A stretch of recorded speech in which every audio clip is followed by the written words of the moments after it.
Prezados alunos e alunas de Biologia 3, essa é a videoaula 4 do conteúdo de segunda lei de Mendel e herança de vários genes. Na última videoaula, a gente acabou apresentando o enunciado da segunda lei de Mendel, tá? E a segunda lei de Mendel, ela pode ser também chamada de princípio ou lei, né? Da distribuição independente das características.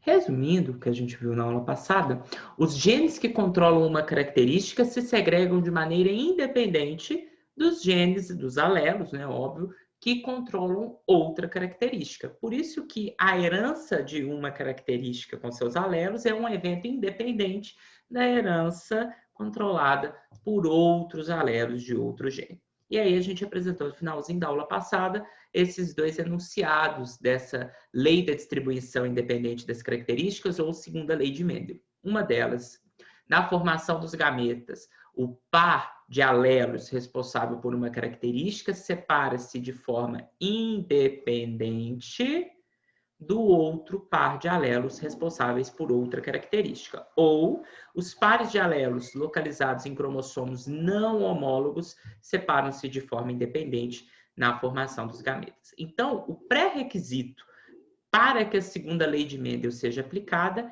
é que os alelos que controlam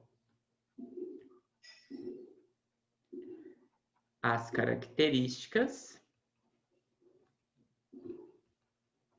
devem estar em cromossomos homólogos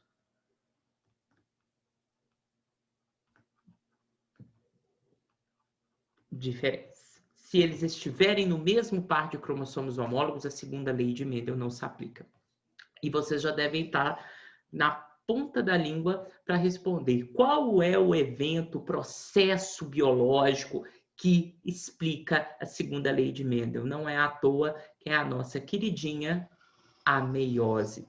Então, os pares de alelos de genes que controlam características diferentes se separam de forma independente por causa da meiose, por causa da separação dos cromossomos. Lembram-se que quando eu falei com vocês que os cromossomos homólogos de um par na meiose se separam de forma independente dos cromossomos homólogos dos outros pares? Então, essa separação independente dos cromossomos homólogos de um par e de outro par é o que explica o resultado que a gente dá para o enunciado da segunda lei de Mendel. Então, o processo biológico que explica a segregação independente de alelos de diferentes genes é a separação independente dos cromossomos que não são homólogos entre si. E esse processo ocorre na meiose, ok? Então, nessa figura aqui, a gente tem um indivíduo duplo heterozigoto, Azão, Azinho, Bzão, Bzinho. Vejam, então, que os genes A estão localizados nos cromossomos homólogos que formam esse par aqui. Aqui o alelo Azão e aqui o alelo Azinho. E o gene B se localiza em outro par de cromossomos homólogos. Por isso que a segunda lei de Mendel vai se aplicar. Nesse do par, a gente tem o alelo Bzão e nesse do par a gente tem o alelo Bzinho. Então, acho que vocês concordam comigo que se a separação desse par de homólogos é independente da separação do outro par de homólogos, existem duas possibilidades de separar esses cromossomos homólogos. Vem o que tem o Azão para uma célula e o que tem Bzão para outra célula, e aí sobra para outra célula filha da meiose 1, recebeu o que tem o Azinho e o que tem o Bzinho. Se essa possibilidade for executada na meiose 1, na meiose 2 a gente só tem a separação das cromátides irmãs. Portanto, são produzidos gametas com Azão e Bzão e gametas com Azinho e Bzinho.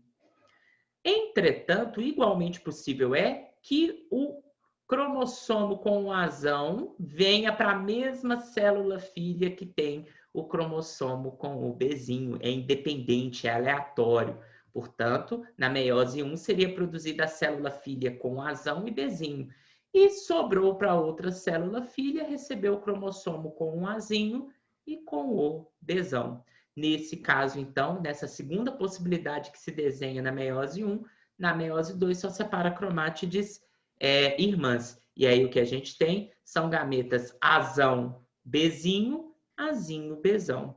Como são produzidos 4 tipos de gameta no duplo heterozigoto, conforme a gente já tinha visto, 1/4 dos gametas, ou seja, 25% deles, é de cada um dos tipos. Então, o que explica esses gametas produzidos, o que explica a segregação independente dos alelos que controlam características diferentes, é a separação independente dos cromossomos que não são homólogos, isso quer dizer, o cromossomo aqui do par azul e verde tem separação independente do cromossomo laranja e rosa. E é por esse motivo que os alelos do gene A e do gene B se separam de forma independente durante a formação dos gametas. Qual processo biológico explica isso? Meiose, especificamente a separação dos cromossomos homólogos na meiose 1, lá na anáfase 1, e obviamente de acordo com a disposição que se estabelece entre os cromossomos ao longo da metáfase 1, tá bom? Bom, Rafael, existem algumas situações em que a segunda lei não se aplica? Sim, a segunda lei de Mendel não vai se aplicar, ela não é válida quando os alelos dos genes que controlam diferentes características estão no mesmo cromossomo homólogo. Então, aqui a gente tem de novo um indivíduo duplo heterozigoto. Ó, Azão, Azinho, Bzão, Bzinho. Mas nesse caso, pessoal, esse indivíduo duplo heterozigoto tem o gene A e o gene B, observem, localizados no mesmo par de homólogos. Vou voltar um slide para vocês compararem as duas figuras.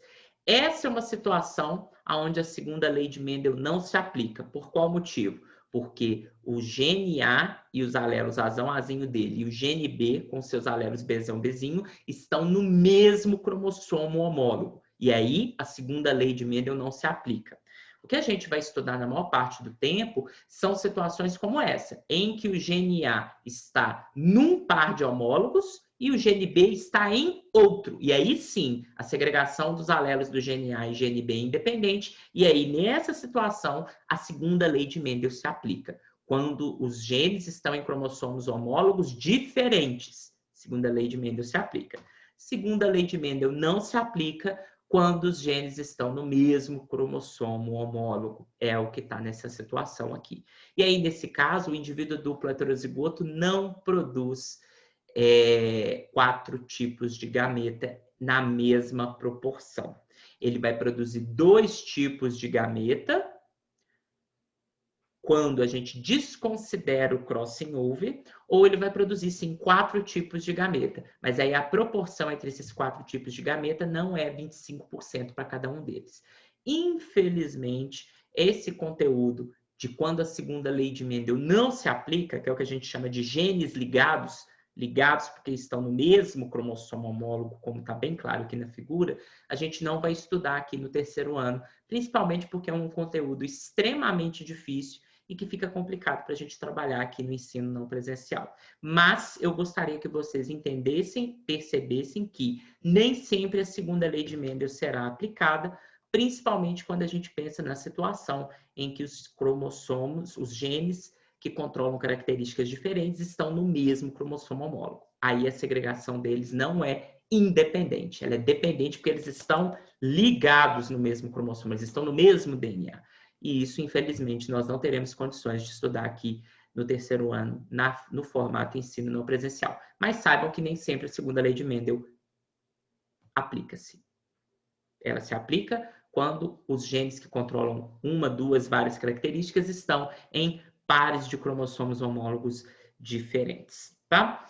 Bom, pessoal, para concluir essa videoaula, eu gostaria de apresentar para vocês como que a gente pode prever os gametas produzidos por um indivíduo com base no genótipo dele, tá? Então, existe um método que é o método das ramificações, que é o que eu vou mostrar agora. Então, quando a gente pensa no indivíduo Azão, Azinho, Bezão, Bezinho, quais são os gametas produzidos por ele? A gente, então, no método das ramificações, faz da seguinte maneira. Você começa com o primeiro gene que aparece, que no caso é o gene A. E aí você coloca em cada uma das linhas os alelos que esse gene apresenta. Então, por exemplo, no gene A, no primeiro genótipo, o indivíduo é heterozigoto. Então, em uma linha você coloca o alelo azão, que foi para um gameta, e na outra linha você coloca o alelo azinho, que foi para outro gameta. Eles se separaram de acordo com a primeira lei de Mendel. Dentro de cada uma das linhas, você vai ramificando nos alelos dos outros genes que compõem o genótipo completo do indivíduo. Quando o indivíduo for heterozigoto para o segundo gene, você faz uma ramificação com duas setas, ou seja, você cria duas linhas. Quando o indivíduo for homozigoto para o outro gene, aí não tem ramificação, você coloca uma seta única. Então, como aqui o indivíduo é heterozigoto para o gene B, a partir do alelo azão você ramifica duas setas, porque o alelo azão pode ir junto com o Bzão, mas o alelo azão pode ir junto com o Bzinho. E no caso aqui do alelo azinho, também a gente ramifica duas setas, porque o alelo azinho pode ir junto do Bzão, mas também pode ir junto do Bzinho. Quando você ramificar todos os alelos possíveis, né, do genótipo do indivíduo, e aí você vai fazer o gameta, cada um dos gametas juntando as setas, seguindo as setas. Então você sabe que vai ser produzido um gameta azão com Bzão, que é esse gameta azão Bzão, outro gameta azão e Bzinho, azão Bzinho, azinho e Bzão, azinho Bzão, azinho e Bzinho, azinho Bzinho. Rafael, faz um aí com um indivíduo homozigoto para a gente ver. Perfeito. Vejam que o indivíduo aqui, eu vou fazer o método das ramificações para o indivíduo azão, azinho, Bzão, Bzão, Czão, Czinho, tá? Então, fazendo o método das ramificações, eu pego o primeiro genótipo, que é o gene A, e coloco em uma linha o alelo azão, em outra linha o alelo azinho. O segundo gene é o gene B. Vejam que ele é homozigoto dominante para o gene B. Então, eu não ramifico, eu só faço uma setinha. Vejam. Com Bzão e com Bzão. Tá vendo? Quando era heterozigoto, eu ramifiquei. Quando é homozigoto, eu coloco só uma setinha. O próximo gene é o C. Ele é heterozigoto. Então, a gente ramifica aqui e ramifica aqui. Ramifica aqui e ramifica aqui. E aí, para saber cada um dos gametas formados, é só seguir a setinha. Então, vai ter um gameta azão, Bzão, Czão. Azão, Bzão, Czão. E vai ter um gameta azão, Bzão, Czinho. Azão, Bzão, Czinho. Vai ter um gameta azinho, Bzão, Czão. Azinho, Bzão, Czão. E vai ter um gameta azinho, Bzão, Czinho. Azinho, Bzão, Czinho. Qual que é a proporção dos 4 gametas produzidos? 25%, um quarto de chance de cada um. Rafael, tem como a gente prever o número de gametas de uma maneira fácil? O número de gametas, sim. Mas quais são os gametas? Geralmente, o método das ramificações, que é esse que eu acabei de ensinar, é o melhor para a gente saber quais são os gametas. Mas quantos gametas são produzidos? Existe uma fórmula. A previsão do número de gametas produzidos por um indivíduo pode ser dada pela fórmula 2 elevado a n, em que n é o número de pares de alelos que está no genótipo heterozigoto. Então, se a gente pensa, por exemplo, no indivíduo azão, azinho, Bzão, Bzinho, ele tem 2 pares de alelos em heterozigose, azão, azinho, Bzão, Bzinho. Então, o número de gametas que ele produz é 2 elevado a n. N é o número de pares de alelos em heterozigose. No caso dele, 2. 2 elevado a 2, 4. Desse indivíduo aqui, que é azão, azinho, Bzão, Bzão, Czão, Czinho, ele também tem 2 pares de alelos em heterozigose, que é o azão, azinho e o Czão, Czinho, já que Bzão, Bzão tem homozigose. Então, o número de gametas por ele produzido é 2 elevado a n, sendo n número de pares de alelos em heterozigose. 1, 2. 2 elevado a 2, 4. 1, 2, 3, 4 gametas produzidos com 25% de chance cada um deles, ok? Na próxima e última videoaula desse conteúdo, a gente vai voltar e dar um exemplo da aplicação da segunda lei de Mendel com o nosso grupo sanguíneo sistema BO. Mas agora vamos trabalhar com o gene I, que é o que controla os grupos A, B, AB e O, e o gene R, que controla o fator RH positivo e negativo, ok?